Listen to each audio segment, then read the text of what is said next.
coach. And today's Bible teaching is entitled The Role of Flying Monkeys. Okay, once again, today's Bible teaching is entitled The Role of Flying Monkeys, and this is part one. Okay, this is going to be a several part series.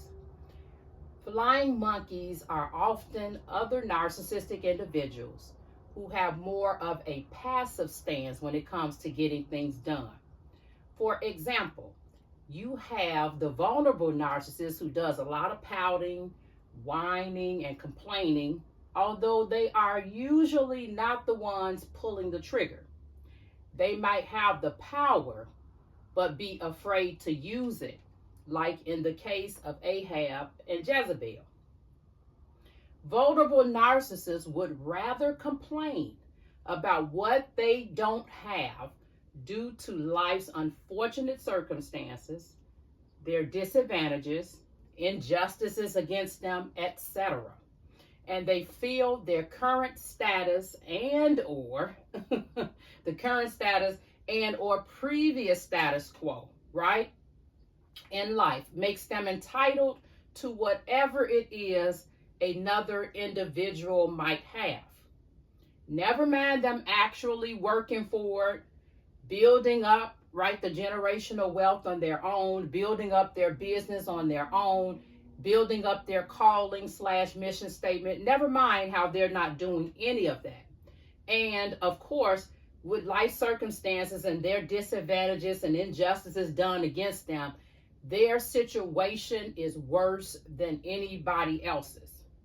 They want what each and every other person has. And this is for the vulnerable narcissist, right?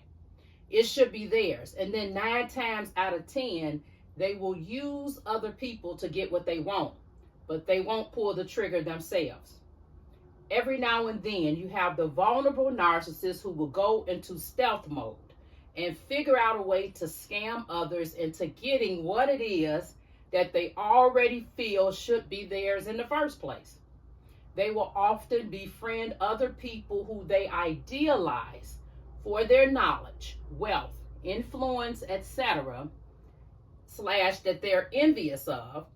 And by the time this friendship has gone to the next level, you find yourself in this deep vortex / black hole of helping them out here and there, lending them money for their home organizational projects and financial needs, letting him or her borrow a blouse, a shirt, a suit jacket, a dress.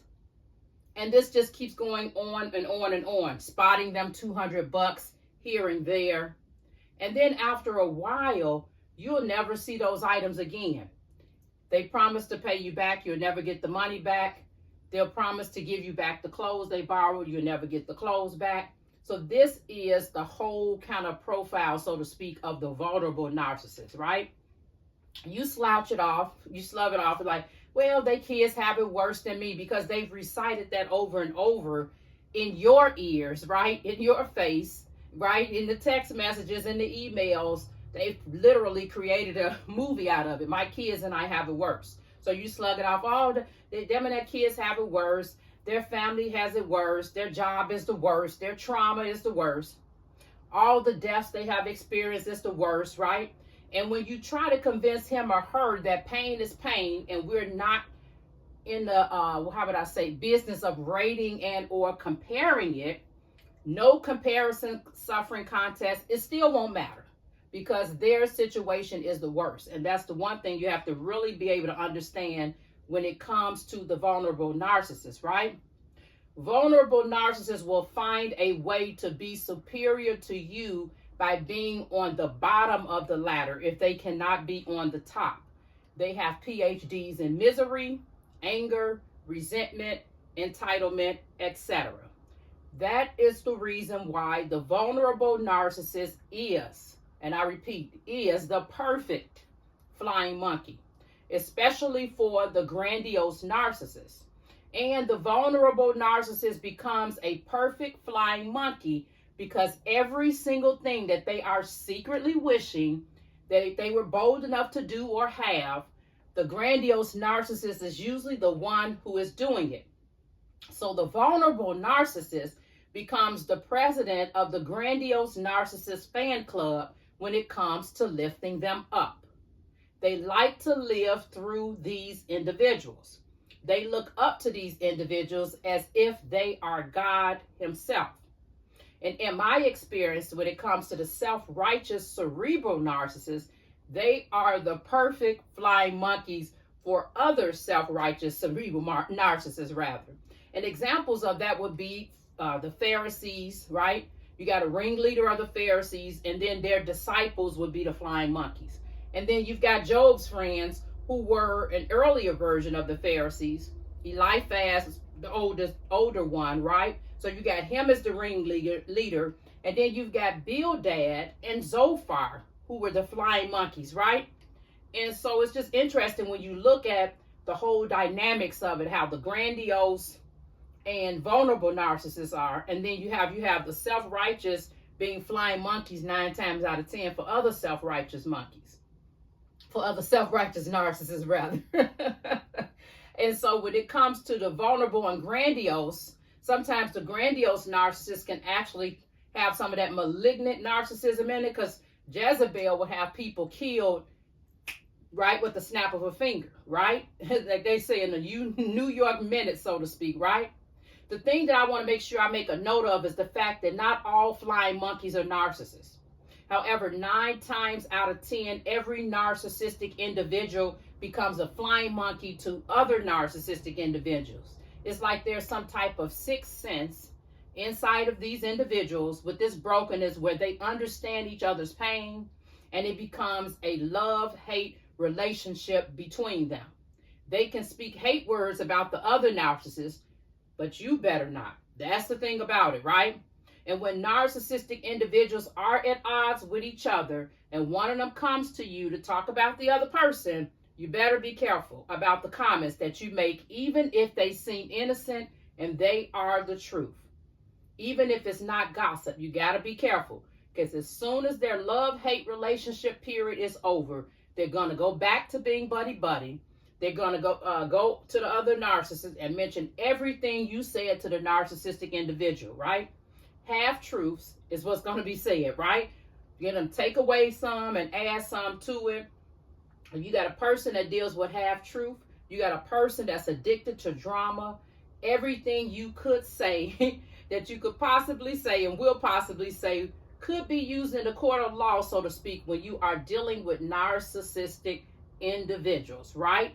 And you also have to be careful even when it comes to people who in general are emotionally immature, okay? And so what happens is that it's hard for you to understand is that the fact that the more passive individuals, right, they will know themselves, that they know in their heads rather that the narcissistic individual is wrong. That's flat out wrong. That the grandiose is flat out wrong. That they're just beyond in their behavior.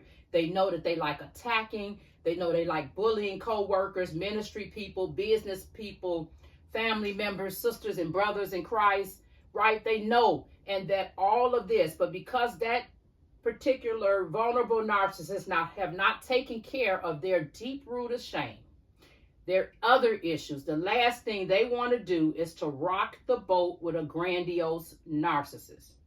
They could be developing relationships with 30 other people, but they will let those 30 other people, they will lose out on them rather than to feel the wrath of a grandiose narcissist. And then you have other individuals who simply lack boundaries. They're weak-willed, and they become flying monkeys because of their low self-esteem, low self-worth, lack of boundaries, low self-confidence, and have convinced themselves that their lack of knowledge, resources, and ability to live their lives, right, cannot be done according to their own needs and desires, right? They need the grandiose narcissist to manage their finances, tell them how to vote, how to date, etc. And even borderline personality disordered individuals who have their own brokenness become perfect flying monkey victims because of their fear of abandonment. And the grandiose narcissist knows, okay, there's no reason, for no reason at all, is this individual going to leave this relationship with me. The narcissistic ringleader over the flying monkeys picks his or her victims very carefully. Certain people who are strong in their sense of self would not be a good flying monkey. And why is that? They're just not going to have somebody telling them how to think, what to feel, how to feel, what to do, how to do it, when to do it, where to do it, how to be uniquely designed, how to be a clone of that grandiose narcissist. They're just not going to put up with it, right? And so in the next video, okay, be prepared for the next video. We're going to talk about more about the role of the flying monkeys. Be blessed. Until next time.